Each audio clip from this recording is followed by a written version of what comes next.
नमस्कार। दुआ और प्रार्थना में याद करने के लिए आप सभी का शुक्रिया। चलिए, आज की जो सच्ची घटना है वो सुनाते हैं। उससे पहले हम हमारा मकसद बता देते हैं कि ऐसी जो सच्ची घटनाएं होती है उस सच्ची घटनाओं को आप कृपया करके शेयर कर सकते हैं, क्योंकि आपके शेयर करने से हो सकता है कि हमारे समाज में ऐसे आपराधिक तत्व के जो लोग होते हैं वो अपना ऐसा कृत्य करें उससे पहले हम और आप सावचेत हो सकें। ये सच्ची घटनाएं होती है जिनकी एफआईआर दर्ज होती है और एफआईआर दर्ज होने के बाद में इन घटनाओं को आपके सामने प्रस्तुत किया जाता है। हम यहाँ पे साफ कर दें कि हम इनके जो पात्रों के नाम होते हैं वो कई बार बदल देते हैं ताकि उनकी भावनाओं को ठेस न पहुँचे। इसलिए सतर्क रहें, सावचेत रहें। ये एक मैसेज है जो हर घर में पहुंचना चाहिए। और आजकल आए दिन हर पैर पर आपको कहीं ना कहीं कोई एक क्राइम की खबर देखने को मिल जाएगी। सीकर की ये तीनों घटनाएं सीकर जिले से जुड़ी हुई है। सीकर बार बार क्राइम की दुनिया में लगभग हर दूसरे तीसरे दिन इस प्रकार के हमें सीन देखने को मिलते हैं कि आखिर ये क्यों हो रहा है। यहाँ पर तीन घटनाएं होती है मित्रों। 2 दिसंबर को, उसके बाद में 6 दिसंबर को और उसके बाद में 3 दिसंबर को। ये जो तीन घटनाएं बार बार इस प्रकार की होती है, आखिर हो कैसे रही है। 6 दिसंबर को, माफ़ कीजिएगा, 6 दिसंबर को, उसके बाद में 2 दिसंबर और उसके बाद में 3 दिसंबर को। तीनों घटनाएं एक साथ एक जैसी और दिन के अंतराल बहुत कम। चलिए पहले मैं आपको बताता हूँ होता क्या है। खाना खाने के बाद में युवती है जो अपने घर में सो जाती है। जैसे एक एफआईआर कॉपी है, वो मैं आपको कुछ अंश है उसका पढ़ा के बताता हूँ। 2 युवती और एक महिला गायब होने का प्रकरण सामने आया। 6 दिसंबर को एक रिपोर्ट दर्ज की जाती है, एफआईआर दर्ज की जाती है।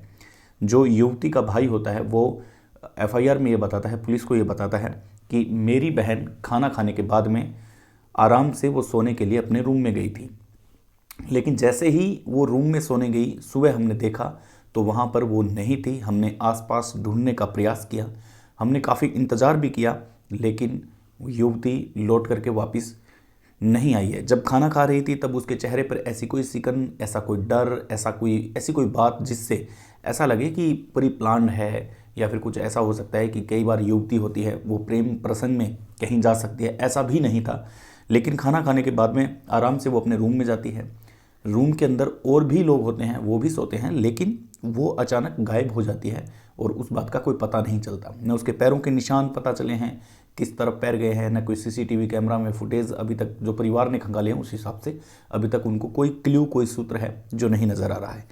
इधर एक 37 साल की एक महिला, 37 ईयर, 37 साल की महिला, वो भी अपने घर से गायब हो जाती है 2 दिसंबर को शाम 6 बजे। जब महिला का पति थाने में आता है और वो अपनी पीड़ा बताता है कि साहब 2 दिसंबर का दिन था, शाम 6 बजे अचानक से महिला बात करती करती अचानक घर से बाहर गई है। वो दोनों बात कर रहे हैं, वो किचन में चाय बना रही है। चाय बनाने के बाद में कोई लड़ाई, कोई ऐसी नोक झोंक, ऐसा कुछ नहीं था। शाम के सब्जी रोटी बनाने की प्री प्लान चल रहा था कि क्या सब्जी बनाएंगे, या मतलब जो नॉर्मल घर में बातें होती है उस तरीके की घर में बातें हो रही थी। लेकिन अचानक जब बीवी गेट खोल के जब घर से बाहर निकली तब पति ने सोचा कि गई होगी, पड़ोस में गई होगी या दुकान पे गई होगी, वापस आ जाएगी। अमूमन तौर पर वो जहाँ भी जाती है बता के जाती थी, लेकिन उस दिन अचानक निकलना ये बड़ा एक अजीब तरीके का ये एक किस्सा था। लेकिन आदमी ने वेट किया कि हो सकता है आ जाएगी। 10 मिनट का वेट किया, 20 मिनट का वेट किया, ऐसे करते करते वो 2 घंटे तक वेट करता रहा, लेकिन पत्नी नहीं आई। तब वो बाहर निकलता है, बाहर निकल के इधर उधर पूछताछ करता है, देखता है, लेकिन उसे कोई सफलता हाथ नहीं लगती। फिर वो अपने रिश्तेदारों को फ़ोन करता है, लेकिन वहाँ से भी कोई क्ल्यू नहीं निकलता कि भाई वहाँ पत्नी उसकी आई होगी। इसके बाद में लगातार हलचल मचती रहती है, पूरी रात इधर ढूंढा जाता है, लेकिन पत्नी नहीं आती। सुबह जाकर के ये एफआईआर दर्ज है जो करवाते हैं, अपनी रिपोर्ट है वो दर्ज करवाते हैं कि 37 साल की महिला आखिर अचानक बिना बताए घर पे काम कर रही है और अचानक कैसे जा सकती है। इसके बाद में 23 साल की एक युवती, उसके साथ भी ऐसा हुआ। 23 साल की युवती, उसके भाई ने जब रिपोर्ट दर्ज करवाई 3 दिसंबर को कि सुबह 11 बज रहे थे। अब एक युवती होती है रात को खाना खाने के बाद में जब सो जाते हैं तब गायब होती है। दूसरी जो 37 वर्ष की महिला है वो गायब होती है शाम को 6 बजे, वो भी बिना बताए चली जाती है।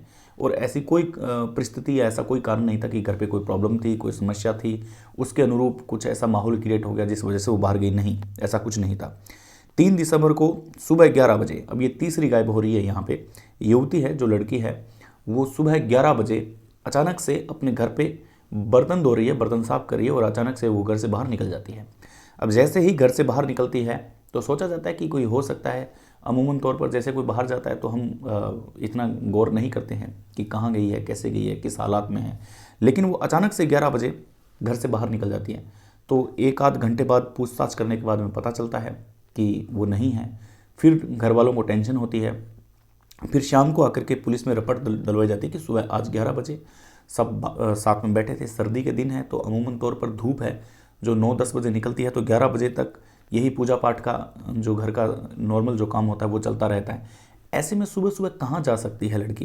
तो इसकी पूछताछ की जाती है सब तरीके से। परिवार पूरा एकदम इधर उधर कोशिश करता है, लेकिन वो कोशिश उनके हाथ नहीं लगती है। अंततः उन्हें जाकर के पता लगता है कि अब हमारे हाथ में सफलता नहीं मिलेगी। फिर पुलिस का सहारा लिया जाता है, पुलिस रिपोर्ट दर्ज करती है। अब ये पुलिस के लिए ये एक इन्वेस्टिगेशन का पार्ट बन चुका है कि 6 दिसंबर को, 2 दिसंबर को, 3 दिसंबर को, ये दिसंबर के महीने में 3, 2 और 3 को आखिर ऐसा कैसे संभव हो सकता है कि तीनों महिलाएं, 2 लड़कियां, एक युवती महिला है जिसकी उम्र है 37 वर्ष, आखिर वो अचानक से ऐसे कैसे गायब हो सकती है? तीनों के गायब होने का तरीका एक समान था, एक तरीके से ही तीनों गायब हो रही है। अब कहाँ गई, कैसे गई, ये किसी को भी पता नहीं है, लेकिन गायब होने का जो तरीका था वो तीनों एक ही था। अब इनको मैच करके जब पुलिस तीनों घटनाओं को मैच करके देख रही है, क्योंकि ये अलग अलग थाना क्षेत्र की घटनाएं हैं, तीनों को मैच करके देख रही है, तो अब पुलिस है जो एक इन्वेस्टिगेशन पे पहुंची है कि ये किसी एक व्यक्ति का काम हो सकता है या किसी एक ऐसी गैंग का जो इस प्रकार से गायब करती है। यहाँ पर पुलिस अपना इन्वेस्टिगेशन कर रही है और उम्मीद है कि जल्द ही इसे जो अपराधी हैं उनको पकड़ा जाएगा, आरोपी हैं उनको पकड़ा जाएगा और इन महिलाओं को सेफली अपने घर पे लाया जाएगा। लेकिन एक आपके लिए चेतावनी कि आप मोबाइल पे अगर कोई भी रैंडमली आपके पास लिंक आता है तो उस लिंक को कृपया करके आप टच न करें। APK फाइल को भी टच न करें। अगर आप ऐसा करते हो तो आप बहुत बड़े जाल में फंस सकते हो। और अगर आपके पास ऑनलाइन करने की कोई सेलिंग आती है और आपको ऑनलाइन खरीदारी करने की बहुत बड़ा शौक़ है, तो ऑनलाइन खरीदारी करते वक्त ऑथेंटिक जो वेबसाइट होती है उस पर ही आप क्लिक करें, उस पर ही आप ऑनलाइन खरीदारी करें। अथवा आपके फेस की DP को चेंज करके आपको ब्लैकमेल किया जा सकता है, आपको कॉल करके परेशान किया जा सकता है और इसके बाद में आपको टास्क दिए जाते हैं कि अगर आप ऐसे नहीं करते हो तो आपकी इस प्रकार की फ़ोटो है जो हमने बना दी है और वो मार्केट के अंदर वायरल हो जाएगी। अनजान व्हाट्सएप कॉल पे अगर वीडियो कॉल या ऑडियो कॉल आता है तो कृपया करके आप उसे न अटेंड करें। अगर आपके पास इंस्टाग्राम है और इंस्टाग्राम पे रैंडमली आपके पास रिक्वेस्ट आ रही है, लगातार एक ही व्यक्ति आपको बार बार कमेंट्स कर रहा है और आपको डाउट होता है कि ये व्यक्ति बार बार कमेंट्स क्यों कर रहा है, तो कृपया करके ऐसी अनावश्यक चीज़ों से भी आप बचें, क्योंकि यही चीज़ें होती है जो क्राइम को बढ़ावा देती है। सेफ रहें, सतर्क रहें। बहुत बहुत धन्यवाद। शुभ रात्रि, नमस्कार।